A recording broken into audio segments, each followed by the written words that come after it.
अंधविश्वास की जाल अधूरी गाथा। वर्ष 1947 ब्रिटिश भारतीय संघ का विभाजन हुआ था और देश के 3 हिस्से बन गए थे। इसी वर्ष एक छोटे से गांव में, जिसका नाम अंबाघाट था, एक ऐसा घटना हुआ जो उस इलाके को भूतिया मान दिया गया।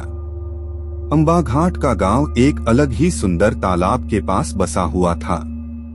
तालाब का पानी हर बारिश के साथ अधिक होता और जिसके आसपास अनेक पेड़ पौधे थे।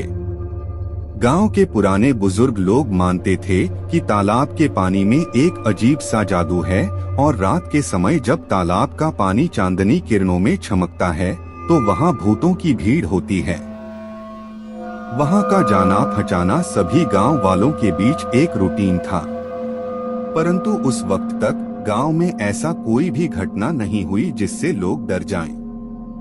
गांव में रहने वाला बालक रामन जब भी अपने दोस्तों के साथ तालाब के पास जाता तो वह उन्हें तालाब की भूतिया कहानी सुनाता था।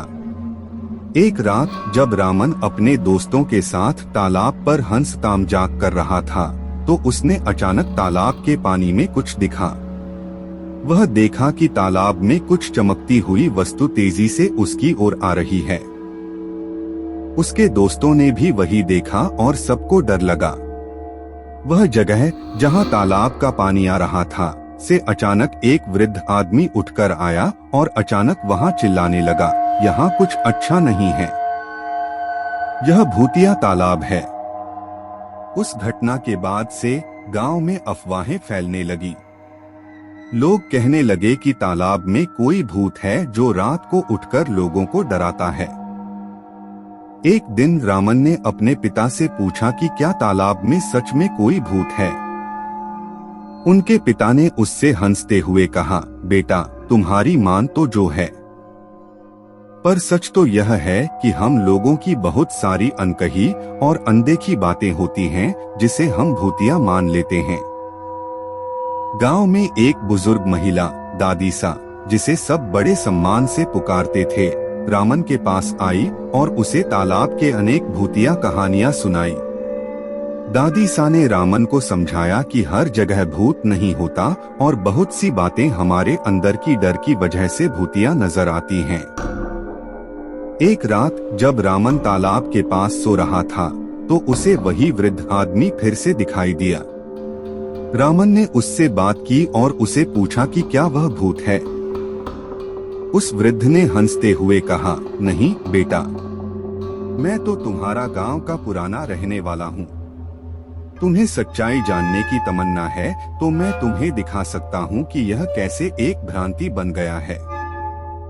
वह रामन को अगले दिन तालाब के पास ले गया और वहाँ उसे एक विशाल नदी दिखाई दी जिसका पानी तालाब में गिरता था।